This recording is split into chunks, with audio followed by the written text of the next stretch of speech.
لباس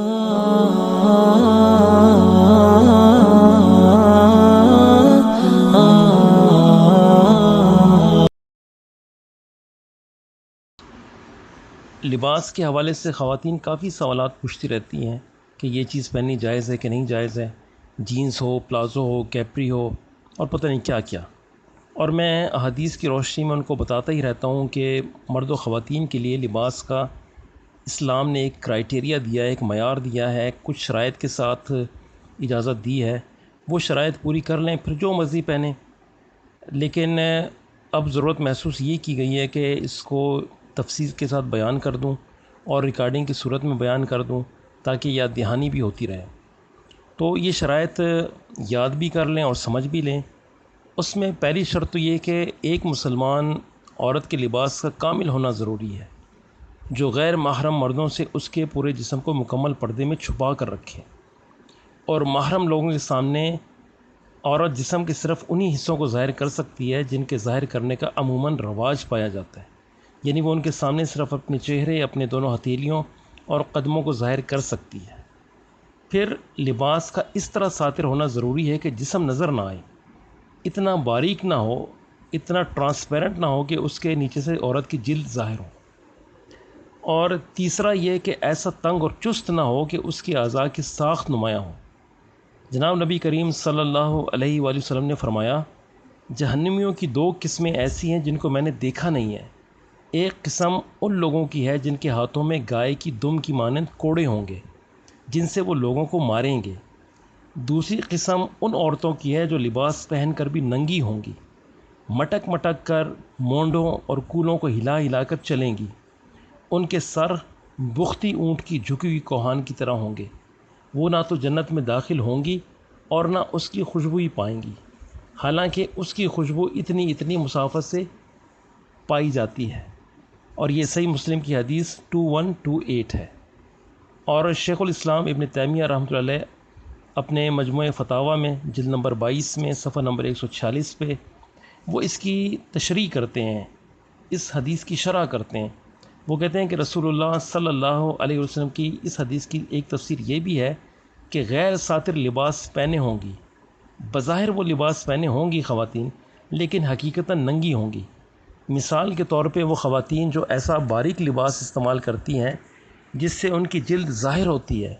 یا ایسا تنگ لباس پہنتی ہیں جو ان کے جسم کی ساخت اور جوڑ یعنی پچھلے حصے، بازوں وغیرہ کو ظاہر کرتا ہے۔ حالانکہ عورت کا لباس ایسا موٹا اور کشادہ ہونا چاہیے جو اس کے لیے مکمل طور پر ساتر ہو، اس کے جسم کا کوئی حصہ ظاہر نہ ہو اور نہ اس کی اعضاء کی ساخت نمایاں ہو۔ پھر لباس میں مردوں سے مشابہت نہ اختیار کرے، کیونکہ رسول اللہ صلی اللہ علیہ وآلہ وسلم نے مردوں سے مشابہت اختیار کرنے والی اور ان کے طور طریقے کو اپنانے والی عورتوں پر لعنت بھیجی ہے، اور یہ صحیح بخاری کی حدیث 5885 ہے۔ لباس میں مردوں سے مشابہت اختیار کرنے کی صورت یہ کہ خواتین ایسے لباس اور کپڑے استعمال کریں اور پہنے جو عام معاشرے میں نوعیت اور صفات کے اعتبار سے مردوں کے لیے مخصوص ہوں۔ اب ذرا اس حدیث کی روشنی میں اور اس کرائٹیریا کی روشنی میں اسلام آباد کی مارکیٹس، کراچی کی مارکیٹس، لاہور کی مارکیٹس اور اپنے اپنے شہروں کی مارکیٹس اور سپر مارکیٹس اور مالز میں ذرا جائزہ لیں کہ خواتین کس لباس میں آتی ہیں، اور جینز اور جیکٹس اور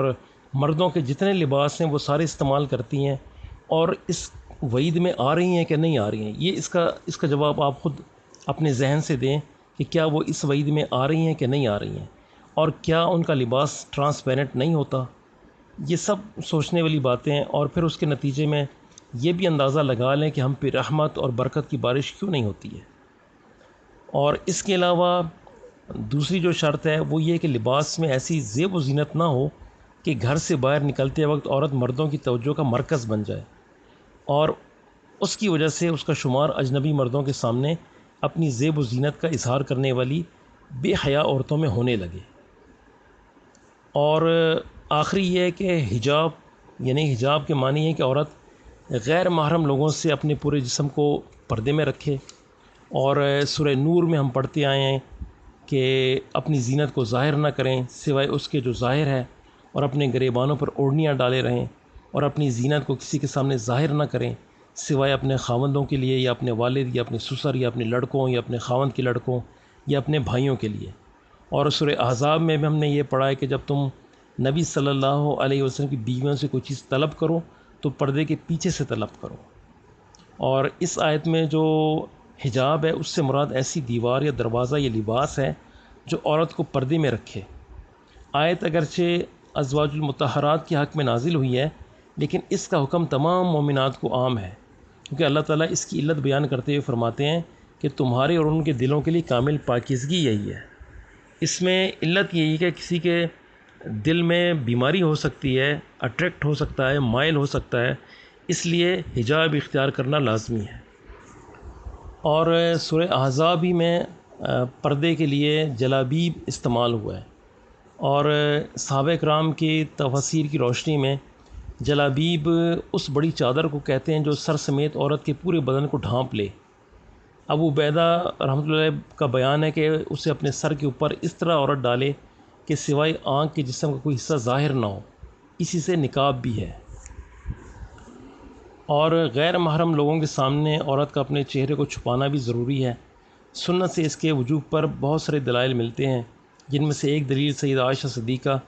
رضی اللہ تعالیٰ عنہا کی یہ حدیث بھی ہے۔ وہ فرماتی ہیں، سواروں کا قافلہ ہم سے گزرتا اور ہم رسول اللہ صلی اللہ علیہ وسلم کے ساتھ حالت احرام میں ہوتی تھی، تو جب وہ ہمارے بالکل مقابل آ جاتے تو ہم میں سے ہر ایک اپنے جلباب کو سر سے اپنے چہرے پر ڈال لیتی، اور جب وہ آگے بڑھ جاتے تو ہم اپنے چہروں کو کھول لیتی تھیں۔ اور غیر محرم لوگوں کے سامنے چہرہ چھپانے کی جو کتاب و سنت میں بے شمار دلیلیں ہیں، اس کو بھی مد نظر رکھیں اور ان پہ بھی عمل کریں۔ اور تمام بہنوں کو ان تمام امور سے پرہیز کرنا چاہیے جو فتنے فساد کا باعث بنتے ہیں، اور خاص طور پہ اس دور میں جب کہ فتنہ فساد اپنے عروج پہ ہے، اور پردے کا التزام کرنا چاہیے، اور وہ اعمال اختیار کرنے چاہیے جو حدیث میں مذکور ہیں اور جن کے اوپر جناب نبی کریم صلی اللہ علیہ وسلم نے کرنے کا سختی سے حکم دیا ہے، اور جن سے بچنے کا بھی سختی سے حکم دیا ہے۔ یعنی جو اعمال کرنے ہیں وہ کرنے ہیں، اور جن سے بچنا ہے، ان سے فرار نہیں ہے۔ اور اس فتنے کے دور میں تو یہ لازم ہو گیا ہے کہ اپنی پوری طاقت لگا کے اور استطاعت کے مطابق ان احادیث پہ عمل کرنے کی کوشش کی جائے۔ تو یہ کچھ معیار تھے، کرائیٹیریاز تھے جو میں نے بیان کر دیے ہیں، اور آپ اپنے شہر کی مارکیٹس کو دیکھ لیں کہ یہ خواتین اس وعید میں آ چکی ہیں جس پہ لعنت بھی فرمائی گئی ہے اور جہنمیوں کی اقسام میں سے گنوایا بھی گیا ہے۔ اور بہت سی ایسی بھی خواتین ہیں جو عام جگہوں پر تو پردہ کرتی ہیں، مگر جب وہ دکانوں یا ہسپتالوں میں داخل ہوتی ہیں یا کسی سونار کے پاس یا لیڈیز ٹیلر سے گفتگو کرتی ہیں تو اپنے چہرے اور بازوؤں کو اس طرح کھول دیتی ہیں گویا اپنے شوہروں یا اپنے محرم لوگوں کے پاس ہیں، اور